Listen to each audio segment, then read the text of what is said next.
শাসক দলে বেনজির গোষ্ঠী করল। নজিরবিহীন এই ঘটনাটি সংঘটিত হয় রবিবার। আর কোথায় রইল মান সম্মান? মঞ্চ থেকে খোদ শাসক দলের বিধায়িকার হাত থেকে মাইক্রোফোন কেড়ে নিল শাসক দলেরই কর্মী সমর্থকরা। শাসক দলে বেনজির গোষ্ঠী করল।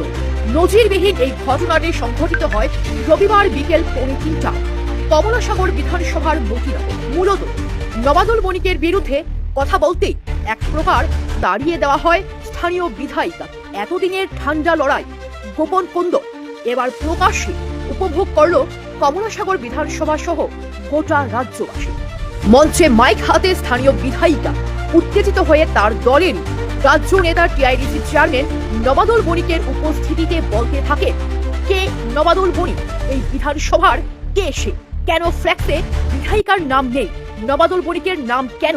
একের পর এক আক্রমণাত্মক কথা বলার মাঝে তার হাত থেকে মাইক্রোফোন কেড়ে নেওয়া হয়। মঞ্চের মধ্যে একজন নির্বাচিত বিধায়িকার হাত থেকে তারই দলের নেতা কর্মীরা মাইক কেড়ে নিলেন। স্লোগান উঠল, গো ব্যাক এমএলএ।